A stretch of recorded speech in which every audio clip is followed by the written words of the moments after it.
Right. The truth is that I've had cause to comment on the same matter, and I've indicated that despite all my disagreements with Dr. Bawumia, I mean, the honest truth is that having served as vice president for that long, having been the running mate for that long, and having lost an election, I beg your pardon, he's likely to carry favor with NPP delegates, purely born out of sympathy. The fact that, oh, he's made some efforts, so let us push him so that he's able to add a bit more effort to win the election. So that, for me, is really not an issue. It won't be surprising that he emerges. The last time round, when he had all the establishment backing him, he clawed just above 60% or so. This time, he does not appear to have the backing of the establishment. And I've said it here before. They may deny it, but everything indicates that he doesn't have the support of President Akuffo either.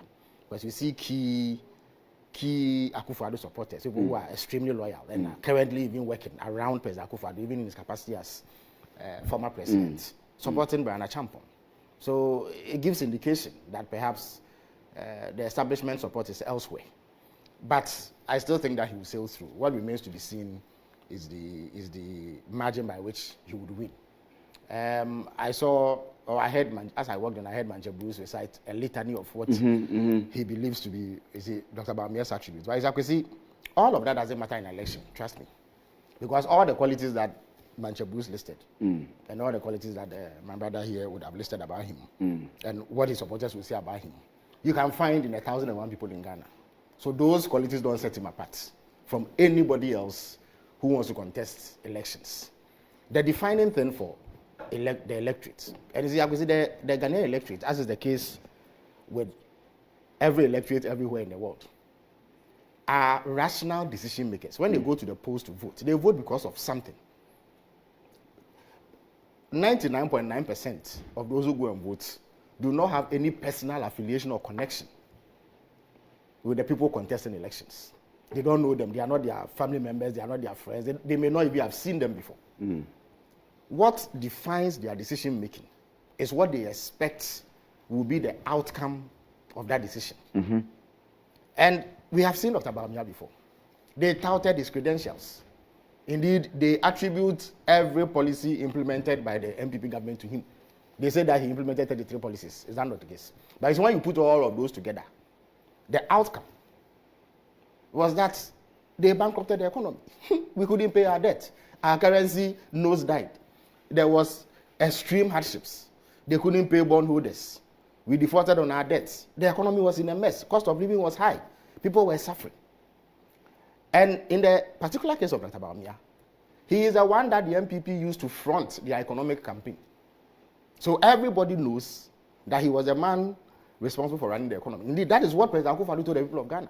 Because around 2018 or so, when they thought that there were some economic achievements to talk about, President Akuffo, when I believe my brother was in parliament at the time, 2017, State of the Nation address, President Akuffo categorically. Okay, sorry about that. President Akuffo, but it's a house of record, so you will find it when you go into the Hazard. President Akuffo categorically stated that whatever economic gains had been achieved at the time was due to the brilliance of Dr. Bawumia. So when the economist turns out, it is Dr. Bawumia who will carry the can, and that is what Ghanaians associate him with. So when he appears on the ballot as the NDP candidate, all that Ghanaians will do will be to compare their living conditions, their living standards, what they are going through, the state of the economy, with what Dr. Bawumia bequeathed them. And I have said it before and I'll repeat it. For as long as this economy does better than what Dr. Bawumia superintended, I do not see how Ghanaians will entrust him with power. Because what will be the basis for doing so? Especially when voters are rational decision makers. You forget about the, the hardcore party supporters, NDC, NPP. There's an unfortunate saying that we politicians like to bandy about, even if you put a goat here, we'll vote for him. It's the most unfortunate, because it tends to denigrate and belittle the capacity of voters. It's the most unfortunate thing. Yes. But I guess the meaning is that people are loyal to political parties. But even the NPP themselves are saying that, they have about 2 million supporters who didn't show up to vote. I could say, why would 2 million NPP supporters not show up to vote? If indeed the NPP had so performed that living conditions were great, the NPP supporters were feeling good about themselves, why would they not go out and vote? even if we were to accept, I dispute that, but even if we were to accept at face value what they are saying, it means that their own supporters were disappointed in their performance. So they didn't go out to vote for them. That is, if you accept the narrative that they are trying to churn out. So how do you then expect those who do not belong to the NPP to react to Dr. Bawumia if he appears on the ballot? So whereas he is the strongest contender in the current NPP internal primaries, he would also be their biggest weakness going into any election that he contests, for as long as the economy does better than what he inherited. So it is a calculus that NPP delegates must factor in. Sometimes emotions trump sound reasoning. We are humans, so sometimes emotions get the better part of us. Sympathy can get the better part of us. But if you are an NDC NPP strategist and you wish the party well, and you take an objective position in terms of designing a strategy that will best suit the NPP and deliver victory, you must think about this carefully, whether or not he best represents your aspirations, given the circumstances that prevail currently. It is not an easy thing to do for many people, but somebody in the NPP must be doing some thinking and analyzing what the stakes may be. The truth is that if you brought, I'm not a fan of Agyapong, but trust me, Akwesi, I'm not campaigning for him. He has his own flaws. But the point is that if Agyapong was a candidate, there are things you could hold against Dr. Bawumia that you cannot hold against him. At the very least, he is on record to have publicly disagreed and criticized his own party over some of the economic policies. He has that on record. Dr. Bawumia, on the other hand, was vociferously defending that record and projecting it as reason why he should be voted for. So whereas Agyapong can distance himself from the poor NPP performance, Dr. Bawumia cannot. But what would he campaign on? No. It doesn't matter. You see, he can campaign on his own steam. And I'm talking political strategy. He can campaign on his own steam. He can say. How do you strategize for us? No, I'm not strategizing for you. You see, let me finish. If Agyapong wins the 2028 elections, will be a foregone conclusion for you. Oh, I'm saying that. Let me finish. No, but if you see, my brother, if you let me land, because of the time, let me land, please. You had your say when I was here. You see, I'm not campaigning for anybody. I'm telling you what the objective reality is. I'm not the one who will choose an NPP candidate, but I'm telling you that if anybody was doing serious strategizing in the NPP, they will factor these in. Who best represents our interests at the ballot, not the brouhaha and the excitement that surrounds internal primaries. Dr. Bawumia's record is abysmal. He cannot take it to the market. That is the honest truth. The average Ghanaian who today has seen a reduction in the cost of living, and there's an empirical basis for it. At the very least, when he goes to the pump, he buys fuel much cheaper than he did under the NPP. The businessman who gets dollars at a cheaper rate now than the NPP, what business would he have voting for somebody who took the dollar to 17 cedis on the forex market? Why would they vote for somebody like that? Who would want to choose a worse situation over a better situation when the evidence is glaring? But if you bring others, they may be able to say that we disagreed with this. I wasn't part of this. My record shows that I even, at the time we were in power, told my people that they were on the wrong path. They didn't listen to me. Not that in itself will carry you. Because ultimately, the decision to vote for a party or one party or the other is premised, and Ghanaians have shown it, on what they believe to be the state of their welfare. It is economic reasons that have informed every change in government, even including military coup d'etats. Why? When Asempa overthrew Buzia, what was the reason? Asempa himself, when he was overthrown, what was the reason? Akwesi, was it not about economic hardships? So even military regimes have trumpeted economic hardships as reasons why they've gotten rid of democratically elected governments. Since 1992, every single time a party has lost elections, it has been based on economic performance or the lack of it. President Kofi, what was his mantra? Shewa sitinem natu abapa. In 2008, we said better Ghana. We highlighted, and I was neck deep in that campaign, we highlighted economic hardships. I recall that there was some spiraling cost of living crisis around 2007 or thereabouts. In 2016, they also cited economic reasons. 2024, economic reasons was at the top because that was the worst economic period Ghanaians had experienced in a whole generation. So they may not like what I'm saying or what people like myself would say. But it is the honest truth. Listen, it is the honest truth. And in these things, I know that there are people who want the status quo to remain because perhaps there are some benefits. That is also understandable. They are considering their own personal welfare in that regard. But for the party, the biggest consideration is whether or not the person you are selling to Ghanaians will be bought and that they will find him acceptable given his track record. Because he has been there before. He made all the noise. Look, he used to deliver lectures on our public debts. When he became the head of the economic management team, what did we see? We defaulted on our debts. So what is he going to say again to convince anybody to trust him with political power? That is a consideration that they must look at. Listen to Ekosiisen Safwa, and I'm going to the budget after this. No problem. Please, I need to. But you've had your take. No. Let me listen to Safwa and respond to him. He says, please tell my brother, Felix. I have to respond to the AKA the spin master. That he cannot choose our presidential candidate for us. But have I said so? They are simply afraid of Bawumia. Oh, That's you see, again, rational analysis. How can we be afraid of a man who we beat by 1.7 million votes? What is there to be afraid of? You see, if he had lost by, say, 40,000 votes, like President Akuffo lost in 2008, then you said that he came very close. Look, I contested elections in the UK. I lost by 176 votes. So it was very clear that if some factors were adjusted and things were done properly, I could overcome it. Indeed, I won in 2024 by 11,300 votes. That's the margin of victory. But people had confidence in me because of the margin I lost in 2020, 176 votes, which is less than the votes in one polling station. But we are talking about a candidate who has lost by 1.7 million votes, who you yourselves are telling us did not find favor with 2 million NPP supporters. 2 million NPP supporters were not motivated to go and vote for him. And you are saying that anybody is afraid of him. How can anybody be afraid of somebody we've beaten?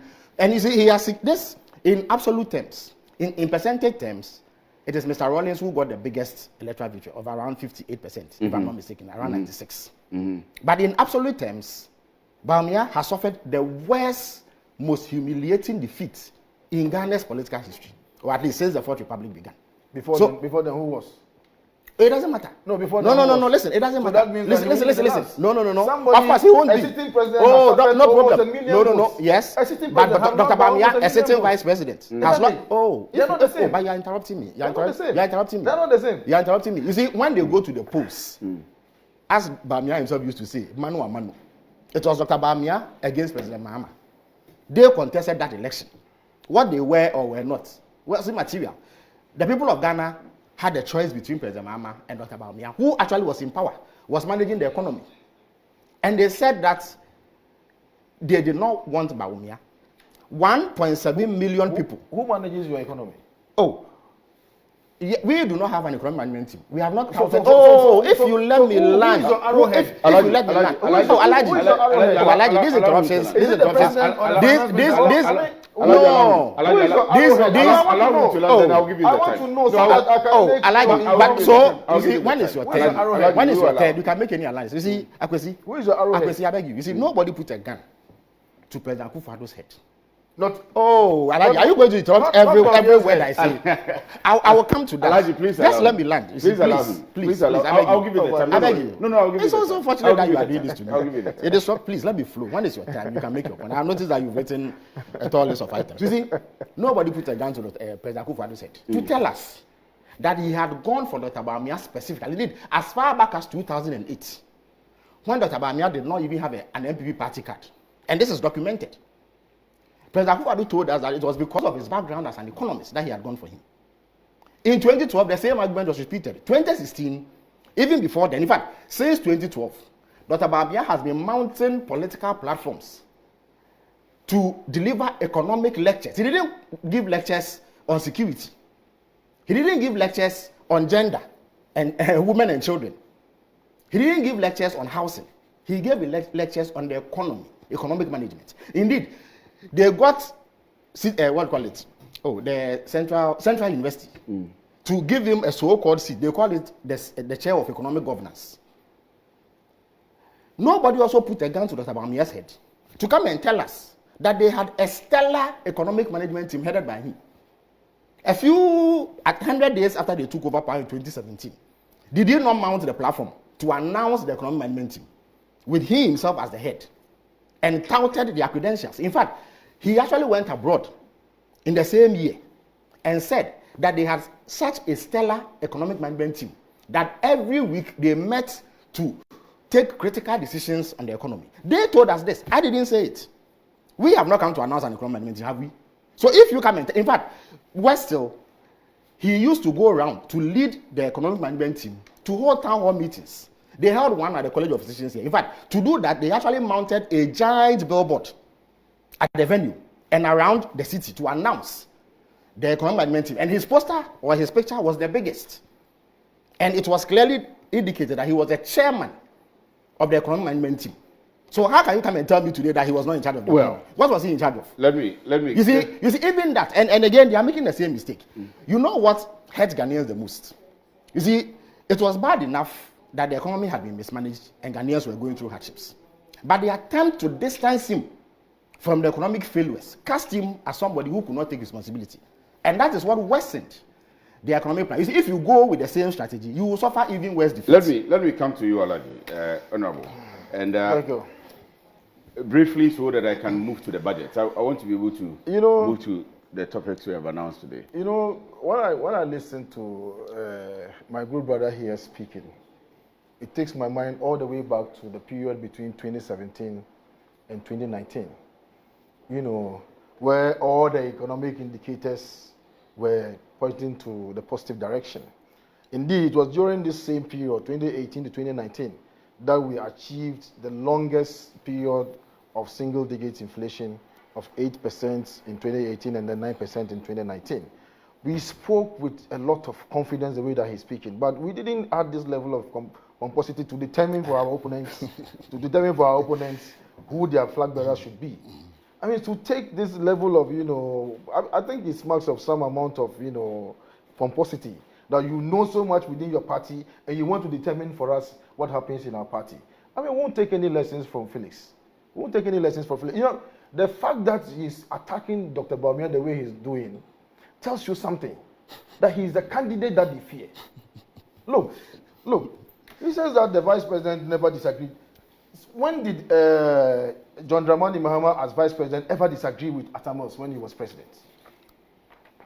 Did what's the name? The former governor of the Bank of Ghana, the late vice president, Shatta. Did he ever, you know, come out openly to say I disagree? And has this vice president, the Professor Jenano Pokwajima, has she come out to say that I disagree? You don't do that when you are in government. When you disagree, you state it within. And it is not something that you can come out public to say that because somebody has said that I disagree with the government, then for that reason the person is the best person to lead the party. No. In any event, almost all the people who are contesting this election, except Agyapong, were appointees of the government. So we are collectively responsible for the successes of the government and for the failures of the government.